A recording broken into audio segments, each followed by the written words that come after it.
cette décision et à différentes étapes et sur différents aspects de la procédure judiciaire, de nombreuses requêtes ont été formulées par la défense pour contester la compétence de la CPI à engager des poursuites contre le président Laurent Gbagbo, pour exciper de l'irrecevabilité de l'affaire, puis des documents de notification des charges et des documents contenant les charges, pour la mise en liberté provisoire du président Laurent Gbagbo, pour des observations sur les preuves du procureur ou des expertises portant sur des pièces produites à l'appui de l'accusation, notamment des pièces vidéographiques, etc. Pendant cette période, toutes les demandes de mise en liberté provisoire formulées par la défense ont été rejetées par le juge unique, président de la Chambre préliminaire. De même, les réexamens périodiques des conditions de maintien en détention du président Gbagbo ont tous été sanctionnés par des décisions négatives, au motif que le président Laurent Gbagbo disposerait de réseaux de supporters et de réseaux financiers en Côte d'Ivoire et dans les pays voisins, susceptibles d'organiser sa fuite s'il était mis en liberté provisoire, ou que lui-même pourrait exercer des pressions sur les témoins, organiser des collusions avec des co-accusés, entraver les enquêtes ou commettre de nouvelles infractions. Cette intransigeance judiciaire n'était aucunement justifiée au regard des faits allégués et des preuves produites. Elle illustre au contraire un acharnement à maintenir le président Laurent Gbagbo en prison, loin de son pays, la Côte d'Ivoire. Ainsi, le 3 juin 2013, à l'audience de confirmation des charges, la Chambre préliminaire 1 a dû ajourner sa décision pour insuffisance de preuves et renvoyer le procureur à la recherche d'éléments de preuves supplémentaires. Cette décision d'ajournement a été acquise à la majorité de 2 juges contre une voix dissidente, en l'occurrence celle du président de la Chambre. Le procureur a pu bénéficier de 7 longs mois pour soumettre un document contenant les charges, en abrégé DCC amendé, qui se caractérisait par l'abandon de 23 des 45 incidents sur lesquels le procureur s'était fondé dans son DCC initial. Le rajout de 16 nouveaux incidents, sans que la responsabilité pénale du président Laurent Gbagbo soit clairement démontrée. La défense du président Gbagbo était donc fondée à conclure dans ses soumissions finales du 6 mai 2014 que, et je cite la défense, à aucun moment le procureur ne mentionne une seule réunion lors de laquelle aurait été conçu le plan commun.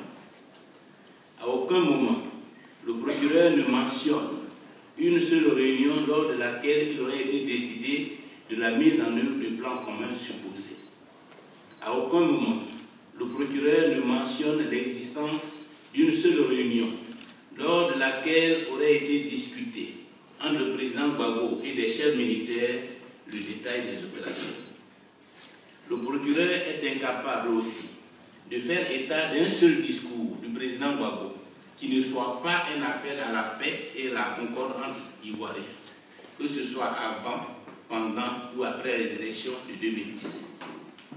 Pas une fois, le procureur n'est capable de prouver qu'un groupe constitué, que ce soit une unité de l'armée ou un groupe autrement constitué, aurait commis un crime qui serait le résultat d'un ordre émis illégalement dans le but de parvenir à l'achèvement d'un supposé plan commun.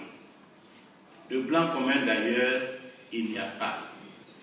Le procureur n'a même pas identifié un ensemble de dirigeants qui auraient constitué le cadre dans lequel aurait été pensé et mis en œuvre ce plan commun. il s'est contenté, pour tenter de constituer un tel groupe hypothétique, d'y réunir artificiellement des BT, dont certains n'ont jamais fait partie de l'entourage du président Gbagbo, et d'en exclure les non-BT, alors que parmi ceux-ci se trouvaient beaucoup des vrais proches du président.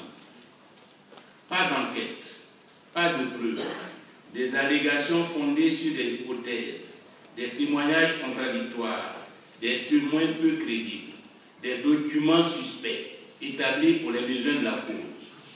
Plus, le fait qu'il dissimule sciemment la réalité concernant la vérité des événements du 16 décembre, ou la manière dont les groupes rebelles se sont infiltrés à Bobo avant l'élection présidentielle, le fait qu'il dissimule la façon dont les mercenaires étrangers ont été recrutés pour être intégrés aux forces pro-Ouattara au début de l'année 2010, formés au Burkina et transférés dans le nord de la Côte d'Ivoire, la façon dont il dissimule l'implication de l'armée française, le fait qu'ils ne disent pas un mot des massacres commis par les rebelles à Yopougon en avril 2011, tout cela montre qu'il tente de construire une réalité fausse, contraire à la vérité historique, qui seule lui permettrait de justifier ses allégations. En d'autres termes, ces silences et ces tentatives de dissimulation montrent qu'il ne croit pas lui-même à la thèse qu'il présente. Dans ces conditions, il est absolument impossible de confirmer les charges. Surtout, il serait terriblement risqué pour la Cour d'engager un procès sur des bases aussi fragiles. Ce serait l'assurance d'une catastrophe judiciaire et de la perte de crédibilité des institutions de la Cour. Fin de citation. Hélas, cette brillante plaidoirie de Maître Emmanuel Altit, conseiller principal du président Laurent Gbagbo, n'a pas suffi à convaincre la Cour. Aux grandes dames de millions d'Ivoiriens, d'Africains et de combattants de la justice et de la liberté, mobiliser le début de cette tragédie pour exprimer leur affection au président Laurent Gbagbo, lui manifester leur solidarité et défendre la vérité, les charges ont été confirmées. Un des juges qui avait trouvé en juin 2013 les preuves insuffisantes pour engager un procès contre le président Gbagbo a changé d'opinion. Pour toutes les personnes éprises de justice, de liberté et de paix, en Côte d'Ivoire, en Afrique et dans le monde, c'est un moment de grande tristesse et de profonde appréhension. L'histoire se répète. Comme Kadio Amangwa, chef de guerre à Bouré en 1894, comme Nanan Kassilié, roi de l'Indénié en 1896, comme Samori Touré, empereur du Wassoulou en 1898, comme Nana Ngaza Ier, roi des Essonganais en 1909, comme ces nombreux chefs de guerre, de tribus, notables résistants à la conquête coloniale, un autre digne fils de l'Afrique est en danger de mort pour son combat pour la dignité et la souveraineté de l'Afrique. Quelle Côte d'Ivoire sans Laurent Gbagbo? Comment mettre fin à la division du pays, reconstruire l'unité de la nation, bâtir la paix et reconstruire le pays sans cet acteur majeur de la crise, dont le nom est devenu commun à des millions de fidèles, les pro-Gbagbo. Aujourd'hui traqués, enlevés, emprisonnés, martyrisés, contraints à l'exil, mais qui refusent de céder, d'abdiquer, de régner. Non, l'apôtre de la transition pacifique à la démocratie, le prophète de la démocratie, attaché aux valeurs de liberté, de tolérance et de paix, n'est pas un criminel et ne peut pas établir de plan d'extermination des populations civiles de son peuple. L'opinion dissidente d'un des trois juges, malgré les moyens colossaux déployés par l'accusation et tout le temps accordé au procureur pour apporter les preuves de la culpabilité de Laurent Gbagbo, cette opinion dissidente est un cri, une indignation qui innocente Laurent Gbagbo. Ce procès n'est pas le procès d'un homme, c'est le procès d'une ambition, d'une vision, d'un idéal. C'est le procès de la démocratie, c'est le procès de la liberté, le procès de la dignité. C'est le procès de l'Afrique, c'est notre procès.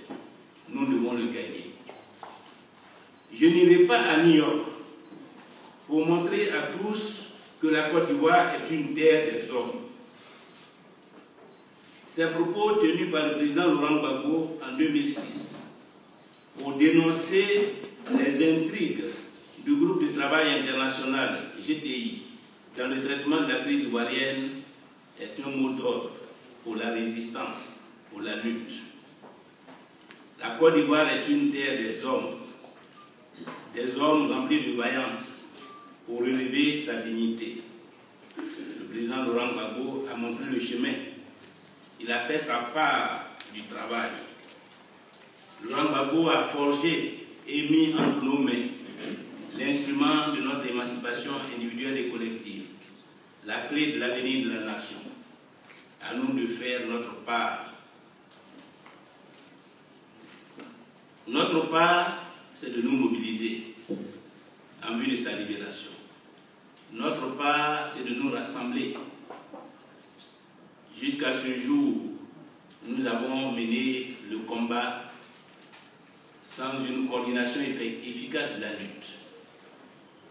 En Europe, nous avons tous suivi la mobilisation de la diaspora ivoirienne. Au Ghana, au Togo, au Bénin, nous assistons tous les jours au travail que mènent les exilés. Ici en Côte d'Ivoire, le Front populaire ivoirien est à la tâche. Il nous faut aujourd'hui assurer une plus grande coordination de cette lutte pour la libération du président Laurent Gbagbo. C'est pourquoi je compte nommer dans les jours à venir un secrétariat national spécialement dédié à la coordination de la lutte pour la libération du président Laurent Gbagbo.